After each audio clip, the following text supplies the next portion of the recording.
warahmatullahi wabarakatuh. Perkenalkan, nama saya Naufal Wicaksono dari Universitas Jenderal Ahmad Yani. Di sini saya akan memberikan apa yang saya ketahui tentang hukum biosafat fisika 2. Perlu kalian ketahui, dengan menggunakan hukum biosafat, kita dapat menentukan besarnya medan magnet di sekitar arus listrik. Misalkan, kita memiliki sebuah kawat konduktor yang dialiri arus. Ambil elemen kecil kawat tersebut yang memiliki panjang dl. Arah dl sama dengan arah arus, dan kawat tersebut dapat dinyatakan dalam notasi vektor. Misalkan kita ingin menentukan medan magnet pada posisi P dengan vektor posisi R terhadap elemen kawat. Kuat medan magnet di titik P yang dihasilkan oleh elemen dl saja diberikan oleh hukum biosafat. Medan magnet oleh kawat lurus tak berhingga. Mencari medan magnet yang dihasilkan oleh kawat lurus tak berhingga dimudahkan oleh arah vektor dl yang tetap, yaitu mengikuti arah kawat. Silahkan perhatikan gambar dan rumus berikut ini. Sebelum melakukan integral, kita harus menyederhanakan dulu ruas kanan persamaan 5.2. Misalkan titik P berjarak alfa dari kawat arah tegak lurus. Dengan aturan perkalian silang, maka dl vektor kali r vektor sama dengan dl kali r kali sin theta. Dengan theta adalah sudut antara vektor dl dan r vektor. Dengan demikian, besar medan magnet yang dihasilkan vektor dl saja adalah sebagai berikut. Pada ruas kanan persamaan, baik dl, r maupun sin theta merupakan variabel. Oleh karena itu, kita harus bisa menyatakan dua variabel dalam salah satu variabel saja. Untuk lebih jelasnya, bisa dilihat di gambar berikut ini. Tampak dari gambar tersebut dapat diketahui sebagai berikut.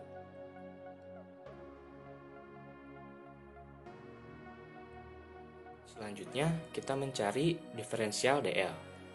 Dengan melakukan diferensial ruas kiri dan kanan persamaan 5.6 diperoleh rumus berikut. dl sama dengan A kali D kali cos theta per sin theta kurangi cos theta kali D kali sin theta per sin kuadrat theta. Substitusi R dan dl dari persamaan 5.5 dan 5.7 ke dalam persamaan 5.4 diperoleh rumus berikut. dB sama dengan mu 0 per 4 V kali I kali min A kali D theta per sin kuadrat theta kali sin kuadrat theta per A kuadrat kali sin theta. Manakah arah medan magnet yang dihasilkan arus listrik? Kalian dapat menentukannya dengan aturan tangan kanan. Jika kalian menggenggam 4 jari tangan kanan dan ibu jari dibiarkan lurus, maka arah ibu jari bersesuaian dengan arah arus, sedangkan arah jari-jari yang digenggam bersesuaian dengan arah medan magnet di sekitar arus tersebut. Cara lain adalah berdasarkan arah masuk skrup putar kanan. Arah masuk skrup sesuai dengan arah arus, sedangkan arah putar skrup sesuai dengan arah medan magnet.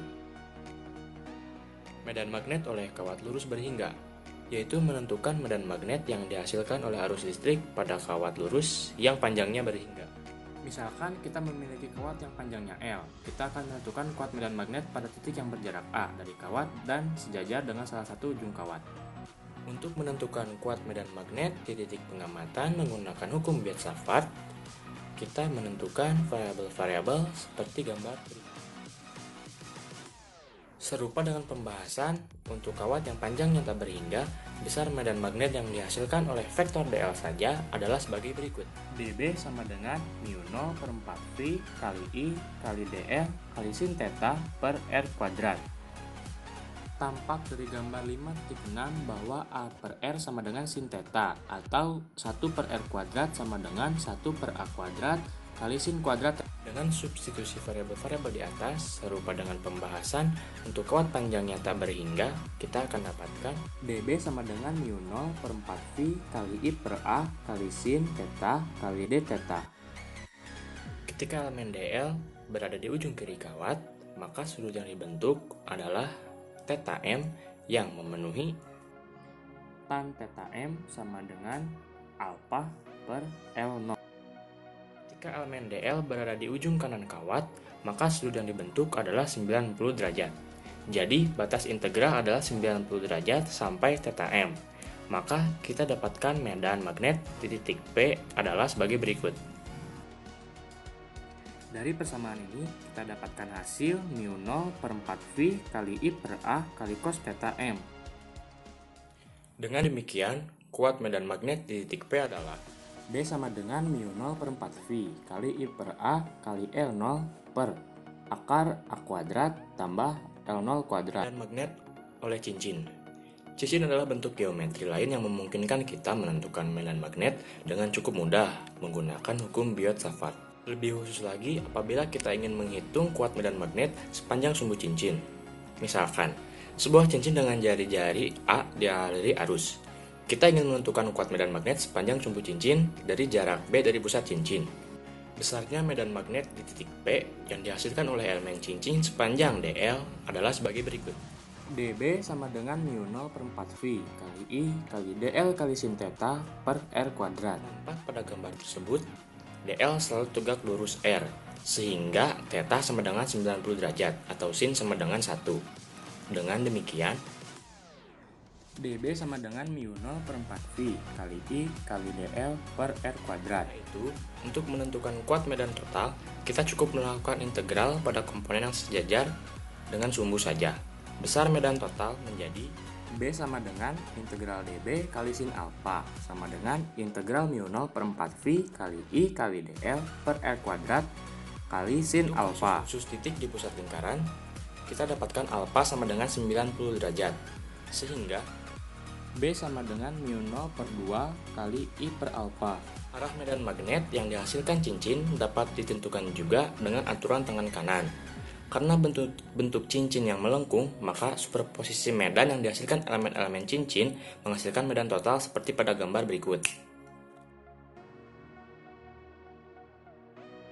Medan magnet oleh busur lingkaran. Sekarang kita anggap cincin bukan lingkaran penuh, tetapi hanya berupa busur dengan sudut keliling theta. Kita ingin mencari berapa kuat medan di sepanjang sumbu cincin yang berjarak B dari pusat cincin. Lihat gambar berikut. Kuat medan total searah sumbu adalah sebagai berikut. dB sama dengan mu0 per 4V kali I theta per alfa kali sin pangkat 3 kali alfa. Semua elemen menguatkan medan total.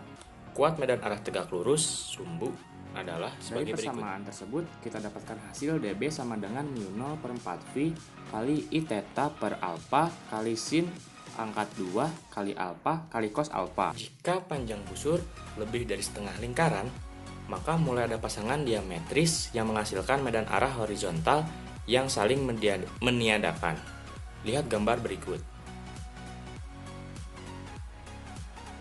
Memiliki pasangan diametri sehingga memberi kontribusi pada medan magnet total arah horizontal.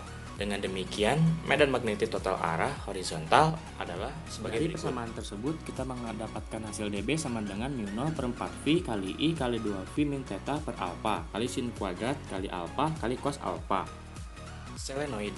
Selanjutnya, kita akan menghitung kuat medan magnet yang dihasilkan selenoid ideal. Selenoid adalah halitan kawat yang berbentuk pegas. Panjang selenoid dianggap tak berhingga. Pertama, kita akan mencari kuat medan magnet di pusat selenoid tersebut. Lihat gambar berikut. Jika kita perhatikan, selenoid dapat dipandang sebagai susunan cincin sejenis yang jumlahnya sangat banyak. Tiap cincin membawa arus. Medan di dalam selenoid merupakan jumlah dari medan yang dihasilkan oleh cincin-cincin tersebut. Lihat gambar berikut. Misalkan, jumlah lilitan persatuan adalah N kecil. Kita lihat elemen selenoid sepanjang dx. Jumlah lilitan dalam elemen ini adalah dN sama dengan N dx. elemen tersebut dapat dipandang sebagai sebuah cincin dengan besar arus. dI sama dengan I kali dN sama dengan I kali N dx. Jika kalian pandang satu kutub selenoid dan menelusuri arus, maka jika kalian dapat membentuk huruf S dengan arah arus tersebut, maka kutub yang kalian amati merupakan kutub selatan atau south. Sebaliknya, jika kalian dapat membentuk huruf N dengan arah arus tersebut, maka kutub yang kalian amati merupakan kutub utara atau north, seperti gambar berikut.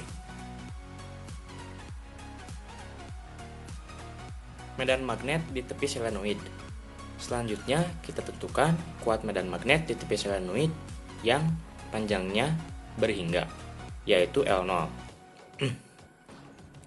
Kita anggap titik pengamatan berada di tepi kanan selenoid. Lokasi pengamatan adalah di sumbu selenoid. Lihat gambar berikut. Dari gambar tersebut, kita peroleh A per L0 min X sama dengan tangen alfa, atau L0 min X sama dengan A per tangen alfa. Mungkin cukup sekian pembahasan materi tentang hukum filsafat. Mohon maaf apabila ada materi yang belum tersampaikan, karena materi selanjutnya masih dalam proses tahap pembelajaran.